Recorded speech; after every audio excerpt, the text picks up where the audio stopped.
Welcome, everyone, to Ladder Daily Digest. We honor creators, and we're normally in Tim's living room, but tonight, as a special treat, we're in Tim's hospital room, where Tim is joining us from the nearest hospital with some cardiac problems, we'll say. And so thanks, Tim, for letting us into your hospital room. And we're probably going to stay after visitor hours, so you just tell them that we just have permission to stay there the whole time. And I told Tim earlier, if things go south and he happens to see Mother in Heaven this afternoon, to give us a call and give us a report on the show tonight. But so far, he's not seen aren't we? Mother in Heaven today, so that's good, I guess. So that's pretty harsh. Megan is joining us from Third Verse, Midlife Revolution. Down at the bottom, we have Jasmine. Jasmine, if you want to just introduce yourself a little bit to some people in our audience, you could just say whatever you want. Hello, I'm Jasmine. That's right, Jasmine. Jasmine's claim to fame is she helped promote the very first annual Journal of Mormon Polygamy Conference. Well, that's cool, Jasmine. We're glad to have you. Thank you. Thank you so much. It was fun. We have Kristen Darling at the bottom. Hi, Kristen. Kristen is a poet. Randy and I interviewed her today, and we're going to release the show. You're welcome. I don't remember when. And let's see, then Randy, my often co-host, is with us at the bottom. The Backyard Professor is with us tonight. I'm going to boost. I'll be right back. Keep talking. Because a lot of people are going to say UAPs, Mother in Heaven could be the same thing, right? On Backyard Professor's channel. And so I'm not even going to be able to keep up with the chat tonight, I bet. It's going to be so popping. And hello. What I wanted to do is Kristen has posted in the Bloggernacle a long time ago, and say what the name of it was again. I guess you're muted. Hello. There she is. What blog or Yeah, the Mormon wives that So yeah, I had some interactions with feminist Mormon housewives back in the heyday. That's right. It was the public lives of Mormon wives back in the day. The very slightly thinly anonymized secret lives of Mormon housewives. That's right, the precursor. Yeah. And let's see. So Megan, do you want to start out with a little blurb, and then we'll go to Kristen, and then Jasmine, and then we'll see what the men have to say. Sure. I mean, I'm honestly not the most qualified person to lead this panel, to be honest with you. I actually, I love discussions of the divine feminine, but I don't know as much about it as I probably should, having been raised in Mormon and a 7th generation Mormon. Certainly since I've left Mormonism, I've learned a lot more about other world religions that celebrate the divine feminine. And I think as a youngster in Mormonism, I always loved the hymn, "Oh My Father," because it's one of the only ones that actually talks about Mother in Heaven. But I grew up in an era where there wasn't a discussion about the possibility of talking about Heavenly Mother. And there wasn't an ordained women movement. And there wasn't, any possibility of including any of those things in the discussion. And it wasn't until I left Mormonism that I had this realization that there's a possibility if, let's just put this out there, if Mormonism is true, then it's possible that all of us could have been descended from a different Mother in Heaven because Mormons believe that polygamy exists in heaven and that, if you adhere to the faith as a woman, your fate is to eternally be giving birth to spirit babies where you get to share your spouse with who knows how many other women. And so It's always been a subject that's been tough for me because I would have loved to talk more about Heavenly Mother or to have a better idea that there was a Heavenly Mother out there. I think that would have made me feel better about the faith for sure. But I think that the main reason why now the church leaders don't want to talk about a divine feminism is because it's threatening to the patriarchal order of the church. If we give power to a feminine God, then we take power away from the masculine God. And so I think that's the main reason why we're not really allowed to talk about Heavenly Mother in Mormonism. And I think it's one of the reasons why that conversation will never really develop in the mainstream church. So all I want to say is that, thinking about the character of the God of the Bible, especially the Old Testament God, where he's a jealous God, he's an angry God, he's a God that's okay with killing men, women, and children for various reasons, mostly for their lack of loyalty. I think if we had a Heavenly Mother character, if there was a divine feminine that we worshiped rather than the God of the Old Testament, that there would be a lot more kindness and understanding, a lot more empathy, and a lot less violence and destruction in the Bible. But that's just my personal opinion. So, I definitely, since I've left the church, have looked into a lot of the other religious traditions that do celebrate the divine feminine. And I find a lot of value in a lot of those stories. And I think where I am at this particular moment is that I do find value in a lot of different religious stories the same way that I find value in fables and other things. And I like a lot of the examples of the divine feminine in other religions. And I'm a little disappointed that Mormonism is never going to be that way. That's right. So who do I say next? Jasmine? Say a little bit about what you Lila just showed for up. you. Hello. Lila? Yeah. Sorry, Hi, Lila. but It's okay. Hello. Hi. Hello, everyone. Hello. I probably missed something important. Go ahead, Jasmine. I didn't mean to cut you off. Yeah, so I grew up with kind of a Catholic. I was around Catholicism because I was able to have the opportunity to go to Mexico. So I saw Feminine Divine, and that was one of the greatest experiences I had as a child, to see all of the statues and to see how honored she is, to see the shrines in the streets. And it's so steeped in ritual, and it's just very empowering. So when I looked at Mormonism, that was kind of when I did have a little faith crisis. That definitely was the reason, was because there wasn't a Heavenly Mother. Then I went down the polygamy rabbit hole. And it was fascinating to see the history as I was learning about women giving priestesshood blessings and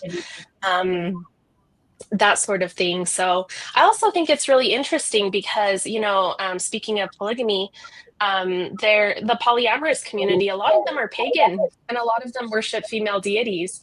And so it's really interesting to look at the polytheistic ways that other people who practice poly lifestyles, they do see that a lot. And I kind of echo what she said. I think that Mormonism has to confront polygamy and Heavenly Mothers, plural, before we can kind of look at what the balancing of the genders would be. And I also, I really love what she said, that maybe there's a whole set of spiritual gifts that we're missing on by not embracing the Heavenly Mother. I really love this idea of women giving blessings when other women are pregnant, or when women are having specific women related issues.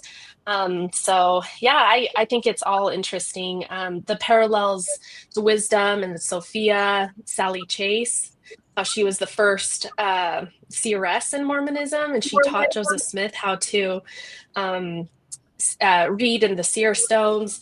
We also have Mary Whitmer. So there seems to be kind of a budding that never really fully took off, and Brigham Young probably didn't help with that. So yeah, I really love all things Heavenly Mother. There you go. Now, Kristen, we'll let you say some things. All I knew when I was leaving Mormonism is that if there is a God, that I wanted nothing to do with the Mormon Heavenly Father anymore. And my deconstruction has involved these poetic conversations with the divine feminine, where I ask, Heavenly Mother, how do I survive my depression? And wait for the answer. And these poetic transmissions always have the voice of a Heavenly Mother. So whether it's myself talking to myself as a poet or the sacred feminine uplifting me, that is the construct that I reach to in my poetry. Yeah. Yay. Yeah. I would like to read some of that poetry sometime. Well, it's all over the internet. So Okay, I'll look you up. Yeah, And It's interesting.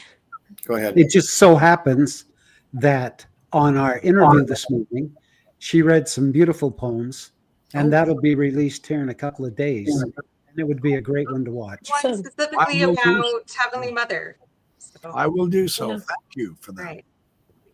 Well, when it comes to feminine self-actualization spiritually, does that come out in your poetry?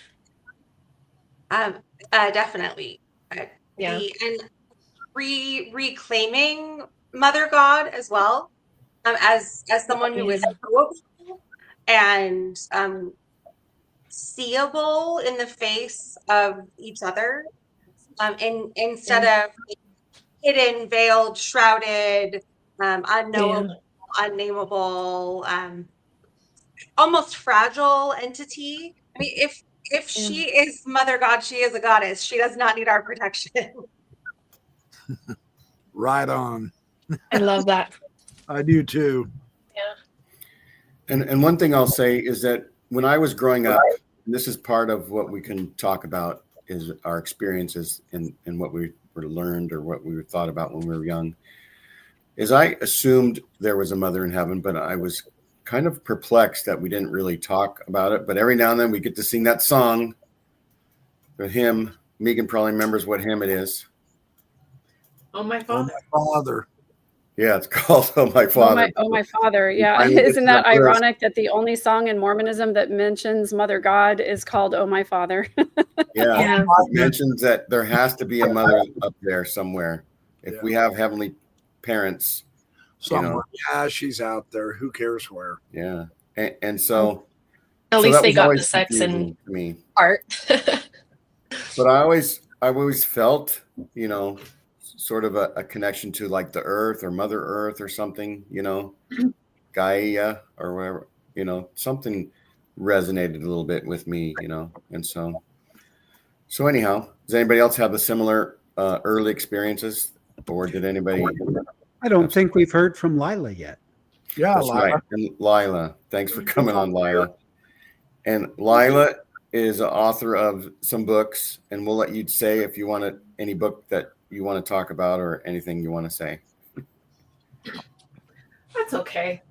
I'll leave that. It's not really applicable to this topic, so I won't go there. But thank you for the offer.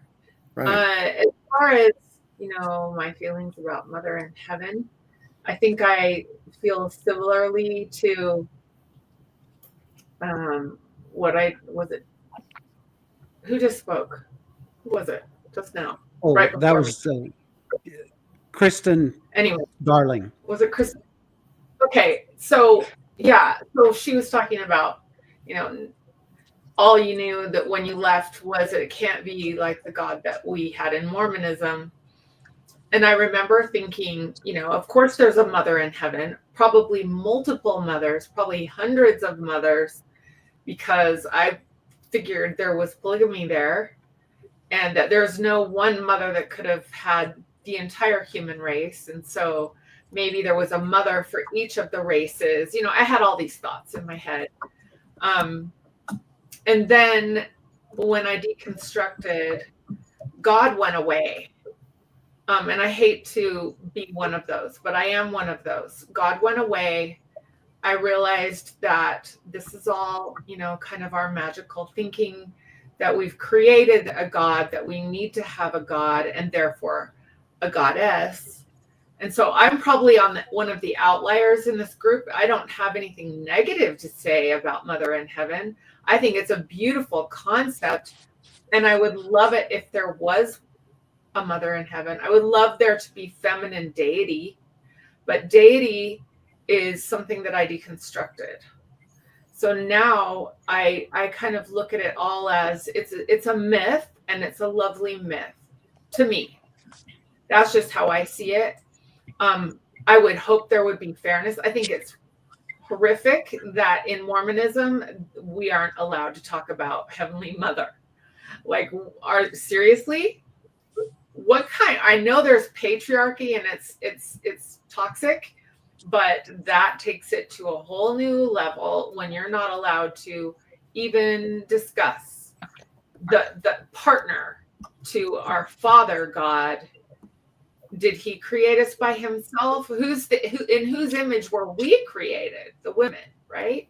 Yeah. So if it's true that we were created in God's image, where is that Mother God that we can look to and say, yeah, we were created in her image? We're Right. just and I'm finding out that the early gods images were females because mothers created something amazing, right? The guys just assumed that they had some sort of part in it, but the mother experienced the baby growing, the mother experienced the birth. The mother was the creator, and all the God images from thousands of years ago were mostly feminine. And because of whatever the economy was and writing and men taking over religion and dominating it, whatever that social pressures were, that caused the diminishing of the divine feminine and the myths that could enrich all of us, right? But anyway, so Backyard Professor, your channel doesn't get this talk very much anymore. It used to be big news.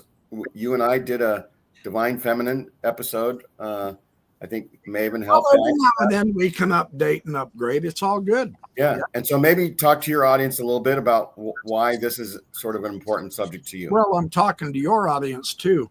Yeah. Three prongs, just briefly.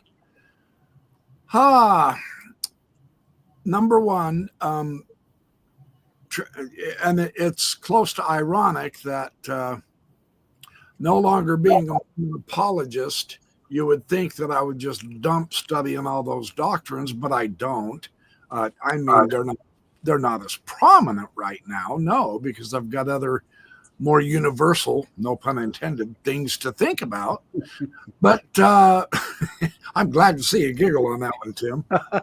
Nothing like laughing in the hospital bed, I'll tell you what.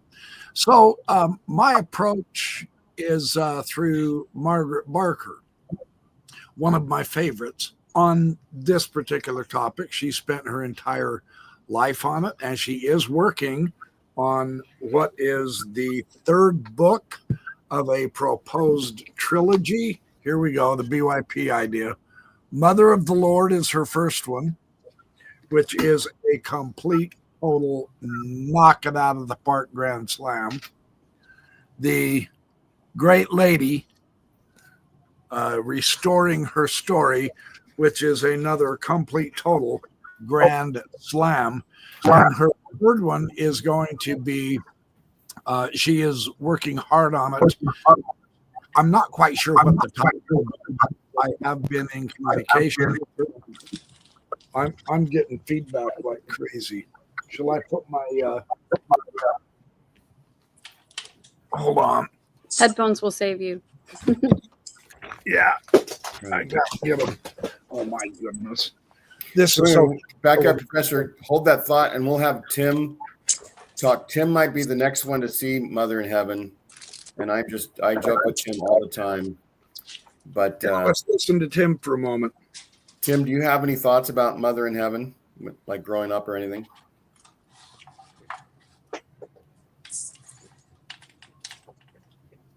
Is he frozen?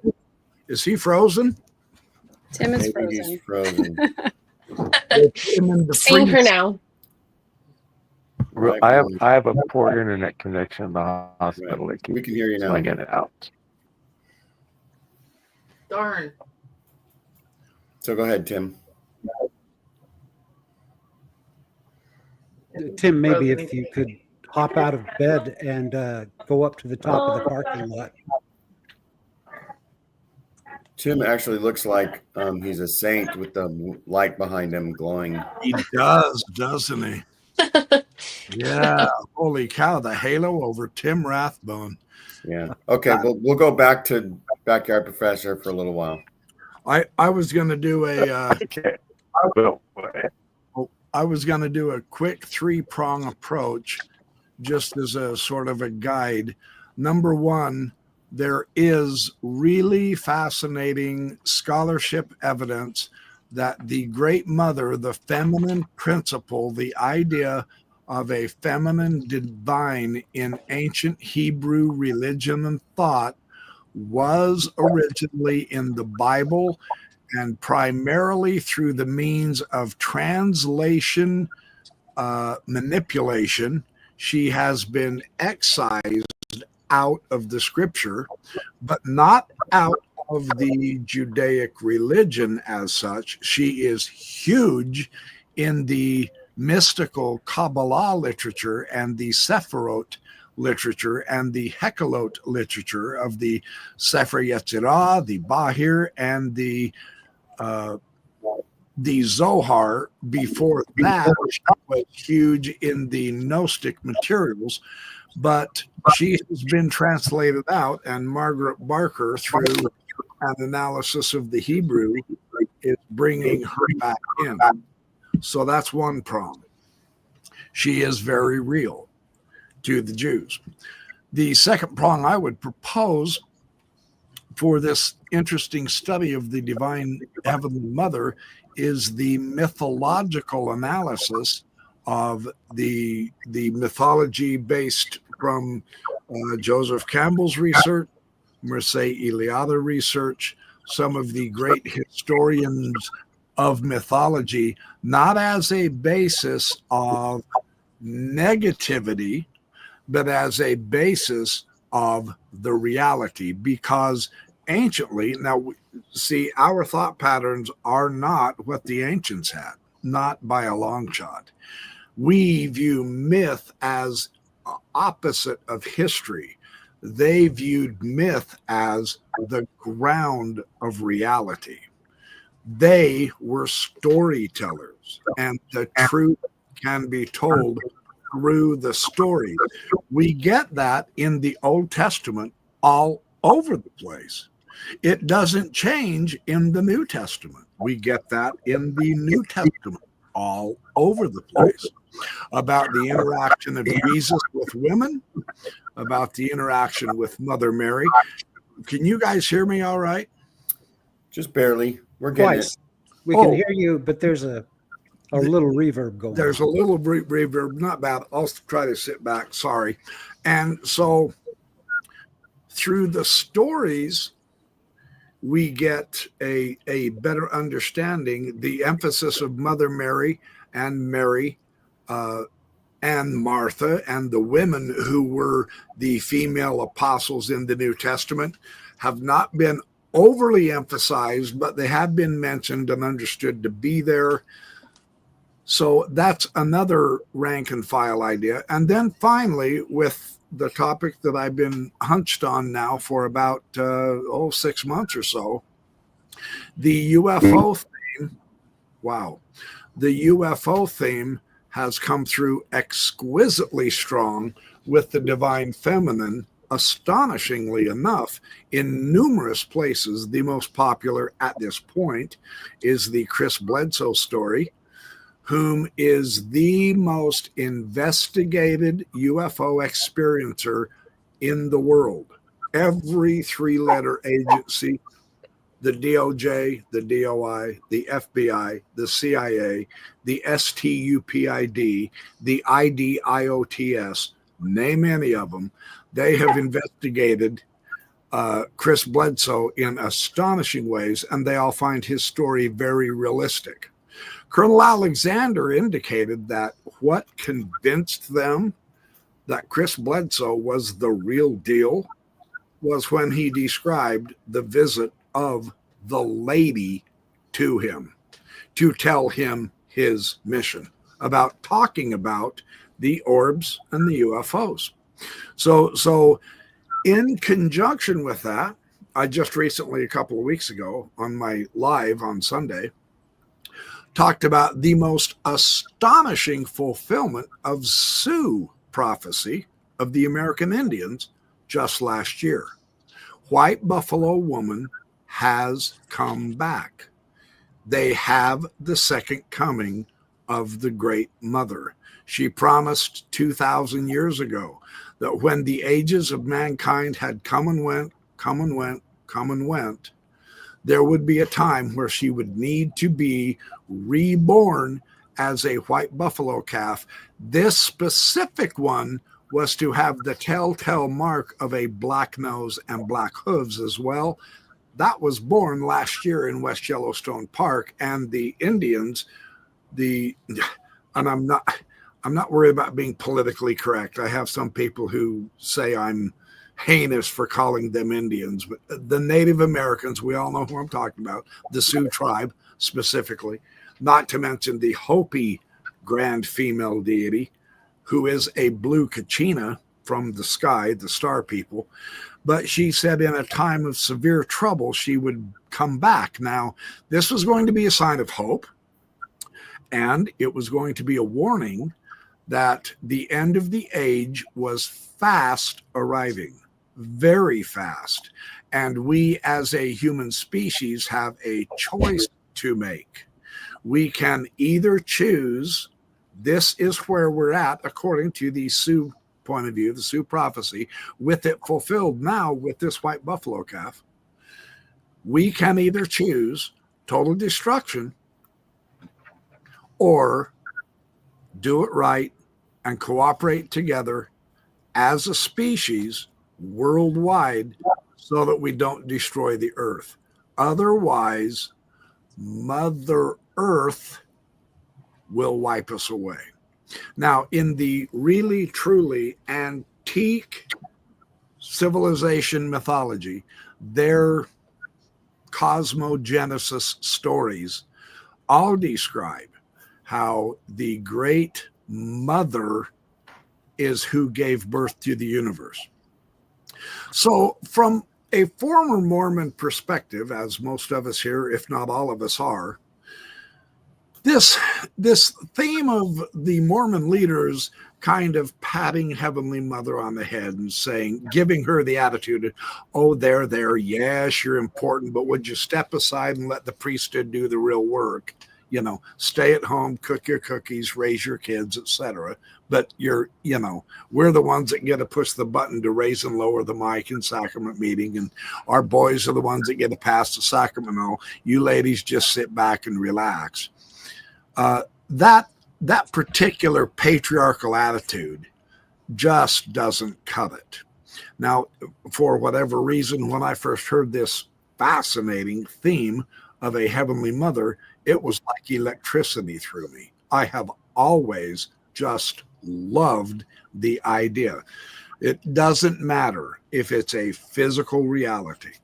It doesn't matter if it's a spiritual false doctrine. It's irrelevant because the psychology of the yin and the yang is universal. There is a female half, there is a male half. They work together, and that's how this universe works at this particular time. So that would be kind of a three-pronged approach I have with this. The ancient Hebrew tradition is enormously fascinating through Margaret Barker's keen eyes of the original Hebrew and translation issues, as well as the Gnostics idea of the Sophia, the Pistis Sophia, and the early Christian ideas with Mother Mary and Martha, the women were the ones who first saw Jesus resurrected, and the way Jesus treated women as opposed to the men in that patriarchal society. And then the theme of the Heavenly Mother in the mythologies across the world through all time is there very prominently and equally.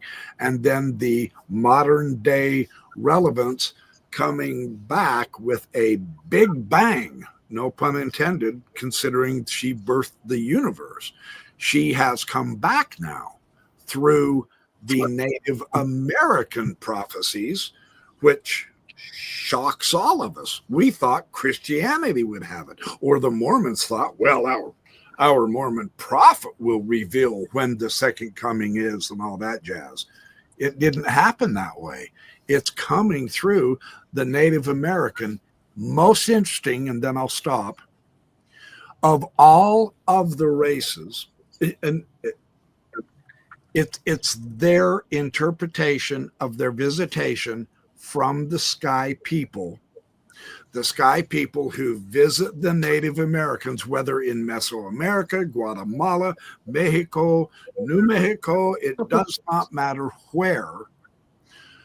They are always told by the star people that they are the star people's children. They have the DNA of the star people. There is a direct biological connection somehow, and that is why they are the chosen race, so to speak. Now, me personally, I have trouble with the whole concept of a chosen race, because that brings in so many problems on a worldwide scale. But there's something to it when the Native American Indians' prophecies begin to be fulfilled, and they have brought down the star constellations onto their holy sacred landscape. The constellation of Orion down on the plains of Arizona, New Mexico, and Colorado, etc., at Old Oribe and all those areas on the three mesas. This is so fascinating, but we have to keep an open mind, because in some respects it's disappointing depending on what tradition you believe you are from. And of course, yours is always the truth. And seeing it fulfilled in another one, and you go, so what? You downplay it and poo-poo it, and that's the wrong approach. So an open-minded approach is called for. A reverence for all of the traditions, not necessarily belief in all of them, but this psychology, in my opinion, of beginning to bring back and be inclusive with half of humanity that the men 2,000 years ago or even 3,000 years ago just severed and stuck in convents to do nothing to help the process of being human. This idea of bringing it all back together and respecting the total tradition of our humanity, I would propose, is very good. That's right. And we haven't really heard very much from Randy. So Randy, we'll let you have the floor for a little while. As long as you turn your mic on.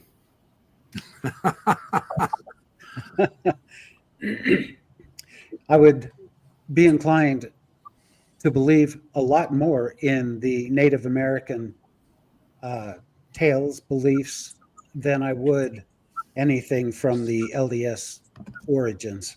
You know, kind of like Lila touched on, I no longer believe in the Mormon God at all. I cannot forsake all of my belief in some sort of deity. I've seen too many miraculous things happen. But if there was a God, and like Megan says, if the church were true, first of all, we're all in big trouble. But if there were to be a God, we know who the organizer would be, and that would be the female counterpart. It would be literally impossible, according to LDS teachings. It would be literally impossible for a God to create all of this without, if you're going to have electricity, you've got to connect the two cords. And without a Heavenly Mother, it would all be for naught. It would all be nil. It couldn't be a creation. It would take two. However, I don't necessarily believe in a God that created everything, because I cannot, no matter how hard I try, and it hurts my brain to think about this, no matter how hard I try, I can't believe that God was eternal in both directions. Like there never was a beginning. What? I mean, God was not created. He always existed. Excuse me. And like Lila mentioned, if the LDS teachings had any truth to them whatsoever, how many heavenly mothers must there be to birth all these spirits? But you know what? I don't buy that. I don't buy it. I would love to have a few of the mysteries answered for me. Number one, where did it all start? Because it wasn't a big bang, because where did the stuff come from to explode? Where did the matter come from? But it makes total sense to me, just being here on Earth, that if there's going to be an organization of any kind, I know which of the sexes would be organizing it, and it ain't the men.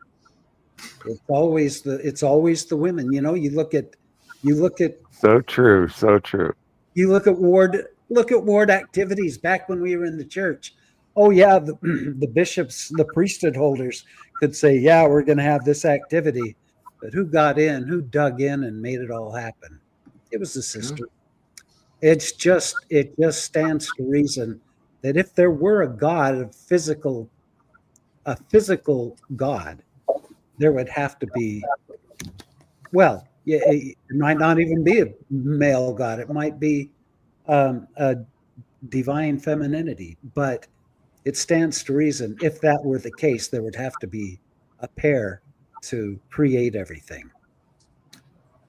Interesting. I won't delve into the mysteries, but it really bugs me that, well, first of all, Jesus Christ supposedly is the favored son of God the Father. Well, if that were the case, wouldn't he go on to create planets and to be the God of those planets? But for all eternity, he's been with God the Father.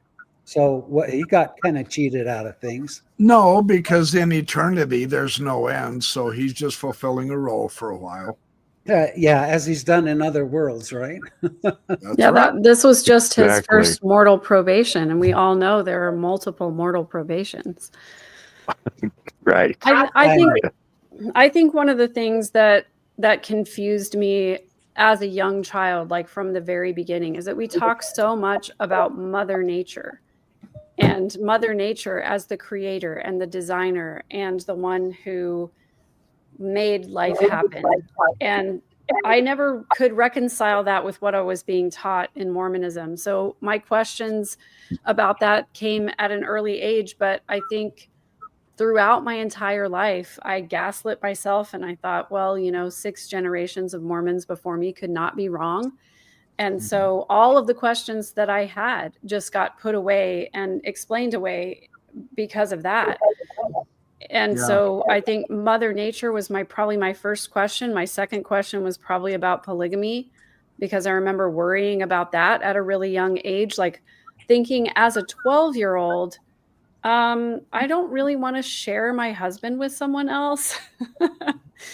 And thinking about how awful that would be to be marginalized as a wife, to choose a husband or to be chosen as a wife, and then to have to share that relationship with other people just never felt right to me as a child, because it didn't sync with all the other things that I was being told, that that we have to be chaste and we can only have one partner, and all of those kinds of things just did not jive with the other things I was being taught about polygamy and everything else. And so I feel now that I'm out of the church and I'm not constrained by so many answers, quote unquote.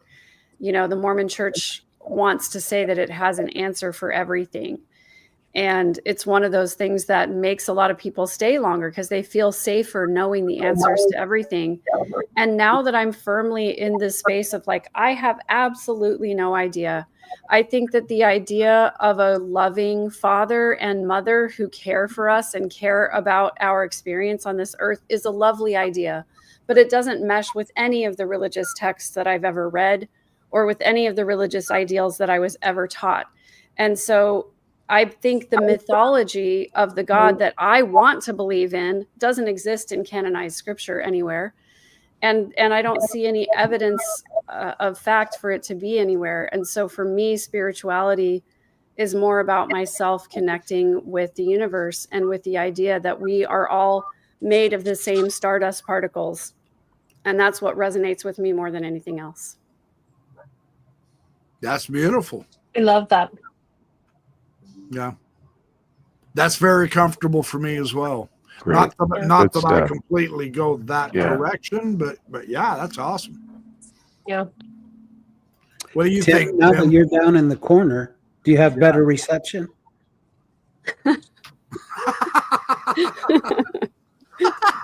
Say again. Now that you're down in that corner, I was wondering if the reception was any better. So maybe they've got you on heavy drugs and you're not getting what I'm saying. Or you could be frozen. I think he's frozen. I think he's having trouble with the connection in the hospital. Yeah. Yeah. Well, this has been, yeah, go ahead. Go ahead. Oh, I just wanted to bring up, you know, I've heard a lot of women who are sexual assault survivors talk about Heavenly Mother because that's what they needed to heal. And that would make sense to me. And so going off of what the other women have said, I really do appreciate how even if seeing it as a myth, it can be a very healing element. Yeah. I think so. Yeah. In fact, with the, going back to the Oriental, the yin and the yang, the sign that you do when you recognize the deity in the person, the left brain and the right brain unifying to the one consciousness. It always seems the opposites have to be joined, the male and the female, up and down, etc. That's part of the space-time continuum, but behind that isn't even one, because that differentiates from the infinity. And that's why we have trouble understanding all of this, because the consciousness, what the philosophers would call the ground of being, can't be defined. To define it is to objectify it, and you thus miss out what it means, what it is. But it's the background to all of it. Mm. That's hard stuff to, that's deep, hard stuff. Yeah. And I can't say I understand it, but dang, is it fun to try to. Yeah, absolutely. Well, in my last sociology class, it was a sociology of gender class, and they were talking about how this idea that in the future will be post-gender, but before we can be post-gender, we have to be balanced. So it's all of these different parts harmonizing into a singularity, and then we'll be post-gender. I thought that was such a fun, interesting idea, kind of scary, but also very liberating. I don't know. My mind goes a lot of ways with that. But as you said, it's a very complex subject because it has to do with the self-actualization of what gender is. Yeah, we've got a long way to go before we get to that point. We're still back hundreds of years involved in the battle of the sexes. I mean, we haven't even gone beyond that yet. So, maybe they need to bring back polyandry. Maybe that's the solution. I don't know what the solution is. I just know we still have a lot of issues. The thing I'm enjoying, actually, and this probably gets me in more trouble than helps me out, but it's all good, because it's not about me per se. is that the respect, the inclusion of the woman. Who was the most influential woman or man in my childhood was fundamentally my mom. Now, my dad held the church callings, as I did, being a male, but my mom was the most influential. And just one simple thing she did has truly continued to be an integral part of my life, and it has made a huge difference. She taught me once when I was 9 years old. We went to the grocery store, and I went trucking in there because I knew I was going to get a dime and I was going to be able to buy 10 pieces of penny candy. I'm aging myself. I'm dating myself. I remember when there was penny candy, literally. But I went running in there, and I opened the door and started to run through it. And I feel this back pull, and my mom had grabbed me by the collar of my shirt and pulled me back. And she said, let the door close. And it's such a simple thing, you guys. It's just not a big deal. So I let it close. And she goes, now, from now on, you open the door. And I get it. This is 1960s. I have had women who have been offended that I do this because they see it as a put down. It's never intended that way. She made me open the door for her first. Well, how many ladies have appreciated that? And I've been able to smile at. They smile at me. I've made friends with them. I mean, it's just a matter of courtesy instead of, the guy coming home and saying, hey, woman, where's my dinner? It's late. Then she cooks a delicious meal and he says, this slop is crap. It's burnt. That kind of attitude can't possibly make for a happy marriage or a home. So it's just one of those small, silly things. And here's another one, and I know, boy, the men professors at the college did not like my Russian history teacher, Mrs. Ruckman. I still remember her name.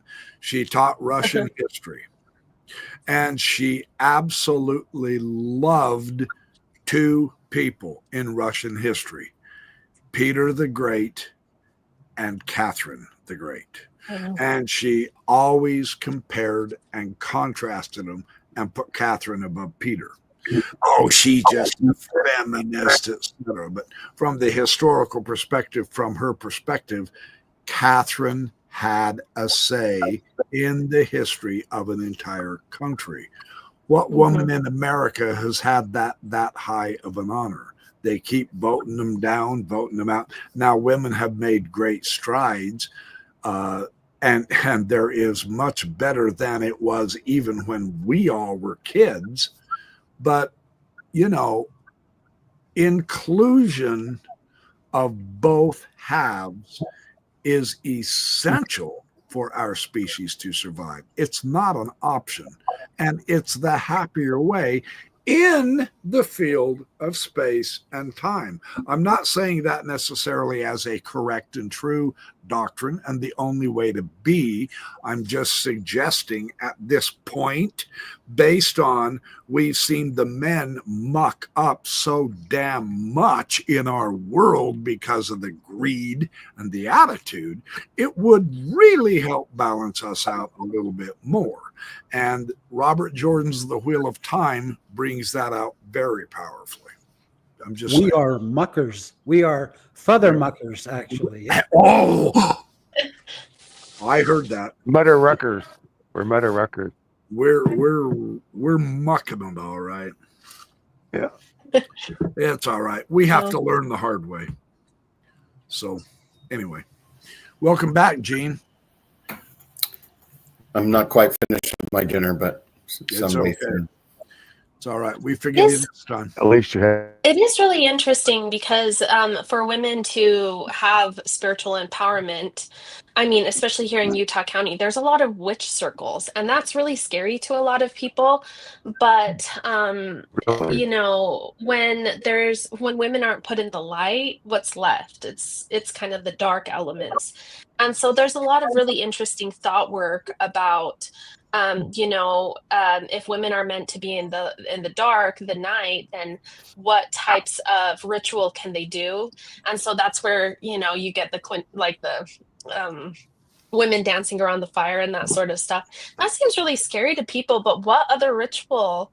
I mean, I guess there's a little in the temple endowment, and I guess you can pass out towels when people are done for baptisms. There's very little ritual that's women led. And oh, look at that. Yeah, there we go. Yeah. This is one of the most spiritually astonishing books I have ever read, and it's about in the dark is where true wisdom can be found. And Peter Kinsley is not kidding. It's incredible. We ignore that half also. Go to the light. I saw a pillar of light. Oh, Right. Jesus's face glowed. And I'm not saying any of that is fake or false or phony or worthless. I'm saying the emphasis on the light, which is a good thing, would be more all-inclusive and better if we balanced it with its proper dark. Right. Because Yes. in a heaven full of light, you can't see anything. There's no shadow. With shadow, you get the reality. Isn't that amazing? That's kind of fascinating. Kristen, Well, I think. and births happen at dark. Oh, go ahead. I was just going to say, I think I saw Kristen Darling in a witch's hat just yesterday. Is that true?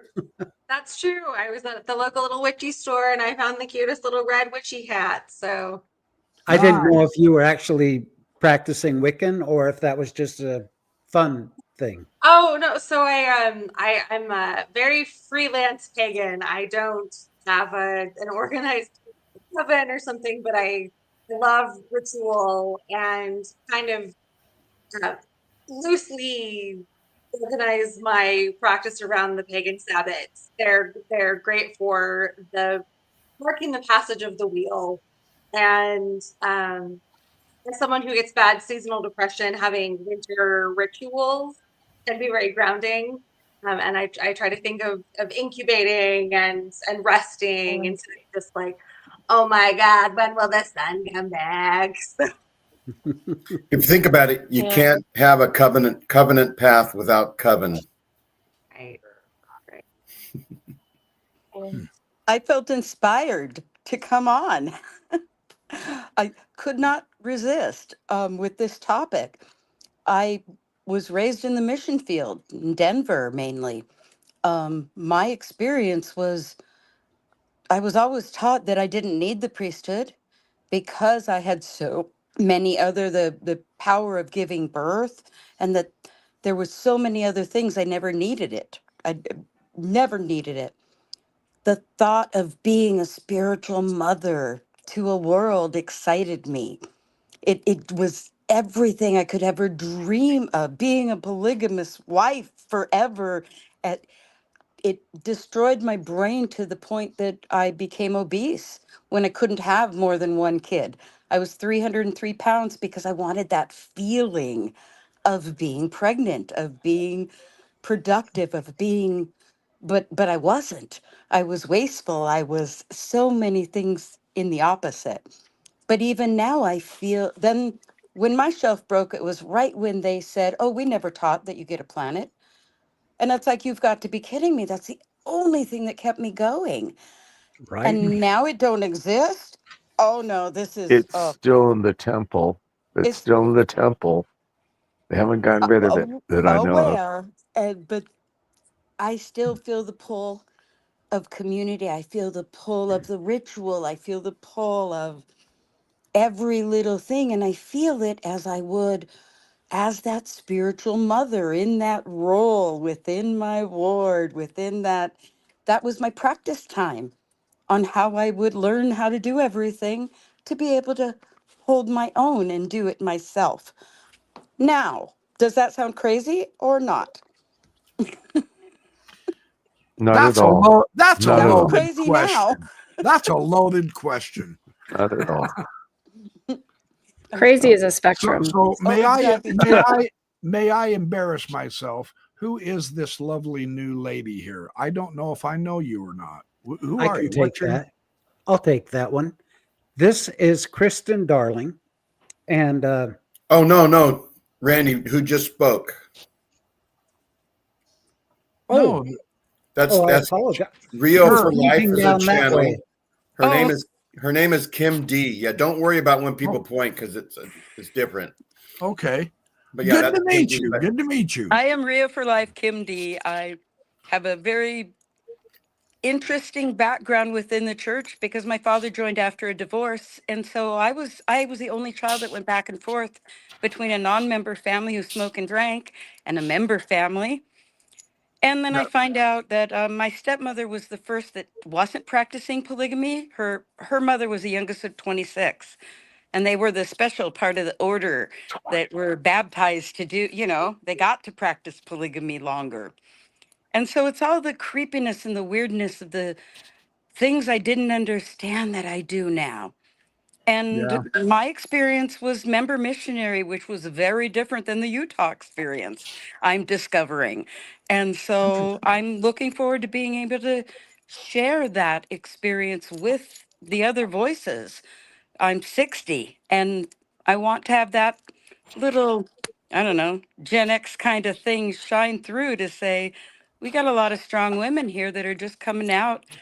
And yeah, I admire these young ones because I feel like I have less time. I feel like I've been shorted and now I don't have to do double Yeah. time, and but it's time to live life. it's time to live life. Well, Exactly. but everything is an experience, so you really haven't been shorted. That's an illusion. I was thinking that way too, and that's how so many people hang on to their anger. But if you find out the church isn't what you thought it was, and you had it full in, and then you believe, well, crap, I lost 40 years of my life. I'm really furious. And you spend the next 40 years of your life being furious about losing 40 years of your life. That's not good. It's okay to be angry and feel a loss because, as Joseph Campbell said, the Buddhist monk told him, life is all about loss. You lose everything, including you, in order to gain it all. A man who saves his life loses it. A man who loses his life saves it. So it's okay. It's good to feel anger, but don't dwell on it and live it forever because your loss is still an experience. And so I'm very, very grateful for all of my experience, right? I mean, I've gotten to that point. Yeah, it took me 20 years though, I gotta confess. So, but yeah, I hear you. That's what I'm trying to say. Very good. And you're doing well. Just you do you. You be who you are, and it'll all work out. The universe is working through you, just like it is all the rest of the humanity. So it's all and what good. was your name again? I'm so sorry. What was your name? My name is the screen name is Rio for Life. Rock It Rio Out for is the Life. Rio part, but I'm Kim D High, Heye. Oh, And so gotcha. Okay. that's Oh, who I am. nice.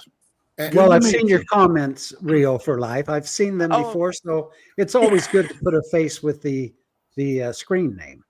I'm Yeah, all yeah, it over. is. I love all these communities and I learn so much from all of it. It's like a and new language is opening up to me, and I It have a lot of is. vocab words to look up. So it and Yeah. also helps. really quickly, Megan and Randy, Kim has a true crime story that we'll get to someday soon, and Yes. we'll talk to you about that in the future. we can start now. We're gearing up to put my true crime stuff that is in process. One is in the courts now, and two are still being investigated. It all Say the should start counties. rolling out. Say the counties they're in. Duchesne and whatever down in Blanding. One's in Duchesne and one's Utah County. So Okay. this is So lots of stuff, and I appreciate you because I couldn't get to where I am now without that little bit of guidance, that the books, the the different stimulus of words that I hadn't heard before. And Yeah. it's kind of nice. I get to pick what I want through it all. And the Heavenly Mother, my Heavenly Mother story is I was going through RICA because I had a Catholic husband and was considering joining the Catholic Church. And I asked them about Heavenly Mother. I said, well, I really believe in this. What do you think? And they told me, well, you can believe in that if you want. It's fine with us. And that was the last time I went to class because I thought, oh my goodness, how terrible it is that they would be that accepting to bend their thought processes and accept something they don't really totally believe in. Now I understand the word nuance and I understand different things. But that but yes, I strongly have feelings and beliefs of a female energy out there. I Yeah. don't call it a Heavenly Mother anymore, but there's something that balances all of this out. Yeah. Great. You know what's Well, you know what's neat, Kim, is what's really neat about this community, especially this Tuesdays with Them community, is that we're all so damn cool. speak for yourself, pal. I Some of just us are thought real you needed nut to know jobs. that. Some of us are real idiots and nut jobs. Speak for yourself, pal. Yeah, it's a great group. It really is. So, Kristen, do you have any more to add to the show? Unless you want me to start busting out poems. Uh-oh. Give us one good sort of divine feminine mother in heaven poem. All right, no pressure. Let me. Yeah, that's right. Get right to it. Right. We just need a grand slam, otherwise you're out. That's right. No, I'm not sure you get to call that. I don't. Good No. call. Good call. Very good. That's right. And I'll Touche. tell you, it's going to be a grand slam, right, Randy? I can assure you of that. The one you read today, the Mother's Day one, I think was just. I think it was the last one you read was just so moving. But whatever you choose is going to be good. Okay. Well, this one is a zinger. It's called Worthy. He asked if I was worthy. I felt worthy of nothing, even life.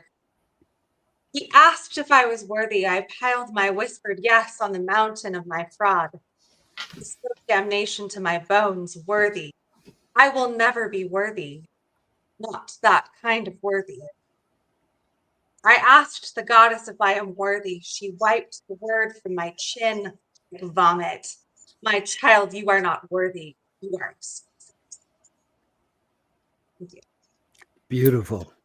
Ooh, love that. Very interesting. Love it. Does anyone mind if I share a poem No, that I have? Please, Randy. please. It's, she ate a hot dog sandwich. She rolled her eyes above. She ate a half a dozen more and died of puppy love.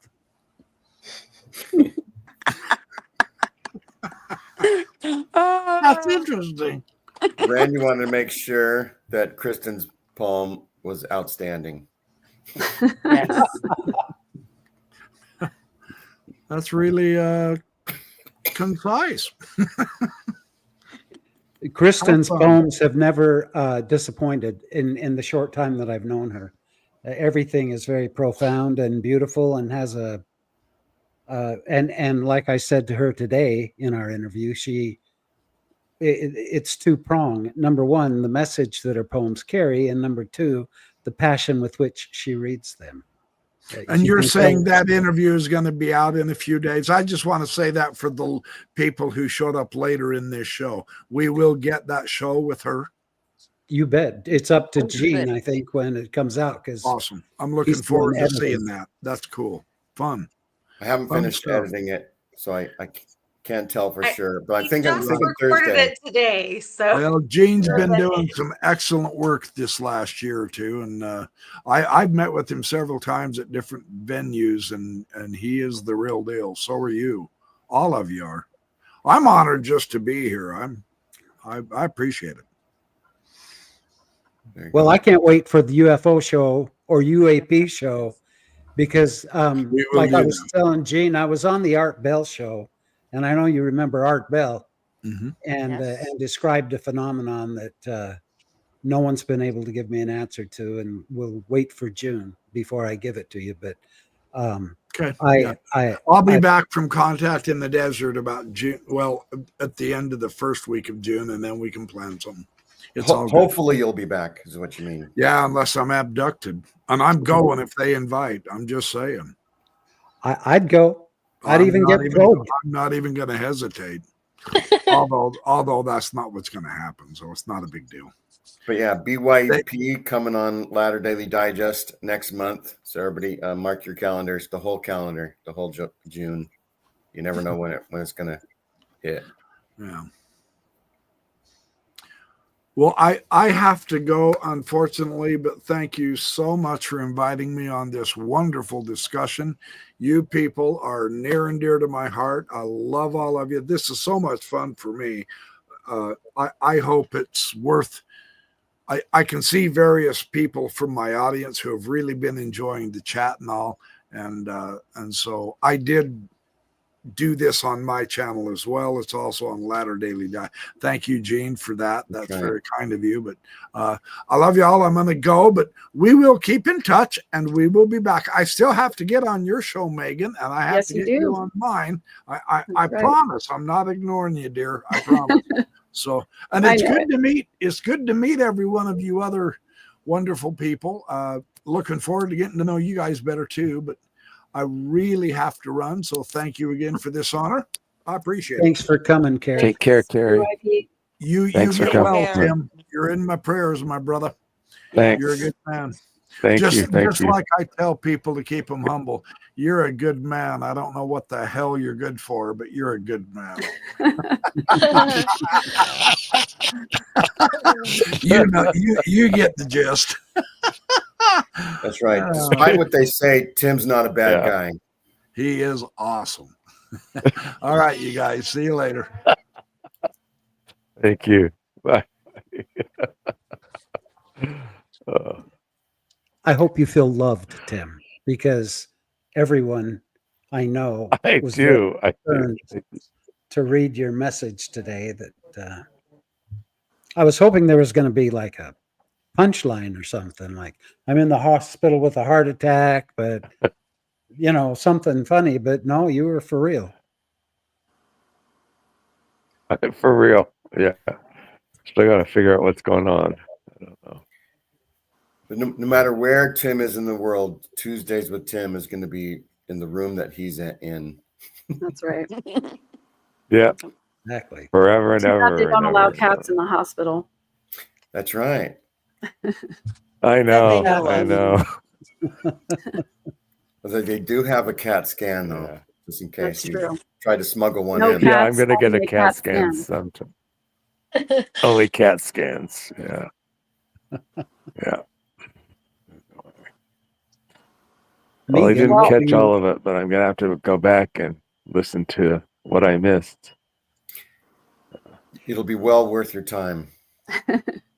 Oh, I know. I know. And so, Megan, you're Jasmine, running the show. I'm running the show. Yeah. Yeah, you're we the all know showrunner that's not tonight. true. No, I just really appreciate the discussion. I really appreciate the different perspectives, and especially lately, especially the last several years, probably the last 10 years, I have so appreciated not being in an echo chamber and only listening to voices that are like mine. And so I really appreciate all of the different perspectives that we always have on this panel, and meeting new people. It's amazing.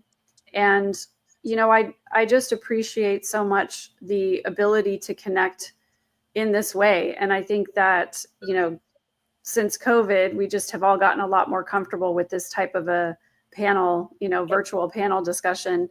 And while I absolutely love the in-person energy, you know, just things like this wouldn't have been possible even just a few years ago. And so I'm just really grateful for all of the different ideas and perspectives and energies that we have here.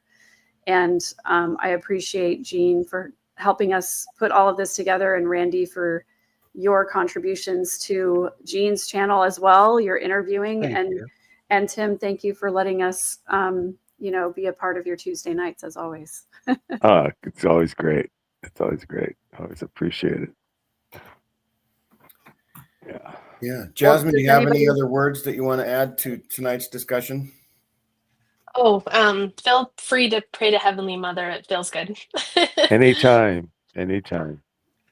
Jasmine, from time to time, I like to hand out awards. And you received the award tonight for the coolest mic on the show so far. Yay. $23 All right. on Amazon. So Nuh-uh, Wow. really? yeah, yep. Wow. I'm shopping Nice. in the wrong store.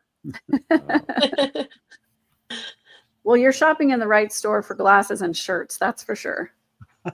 Yes. Well, it's kind of basic black tonight. Well, we match again, so that's what's important. I got the memo. Yes. Very good. So we could end the show and thank everybody for watching, and then we can have our after show where we talk for another hour where people don't get to hear. And I always love that. That's always my other favorite. people who want to join in from that know They're us. invited. Yeah. And this is where we talk all the dirt behind the scenes, all the things that are happening in the Mormon world that we are too groundbreaking to discuss on Latter Daily Digest. That's right. The public Anyhow. can't handle it. That's right. The secret part. It's too much. If you knew what we knew, It's the you wouldn't double be We've able to- already secret made a circle TV club. show about it. Not ready for prime time. That's Right. right. No. Secret No. lives of Latter Daily Digest lives. Secret of Latter Daily Digest. I have something kind of fun to tell y'all, but I'm going to tell you in the after show and make everyone out there in listening land wonder what the heck I was going to say. That's right. And one thing you promised, I remember now, is you saw some famous person in their underwear. I don't know if it was Ike or Tina Turner or somebody like that. It was but Tina Tina Turner Turner. and Cher together in their underwear. Yeah. There you go. But Ooh. Together. yes, you don't remember when you saw Ike Turner, I guess. But that's probably you just eliminated He's that. trying to forget. He was gone by the time I saw Tina and Cher. That's right. Well, thanks everybody for Randy watching. told that Thank you. story on my channel. Go look for the Thank video. It was awesome. Yep. Yep. Oh, I didn't Look for do that my- video. Share, like, and subscribe, but share, like, and subscribe. I didn't do it to flash on the bottom screen, but you know, we do this show. We'll say for the audience, but it's mostly for just for us. So, That's right. bye-bye, It's for us. everybody. Good night.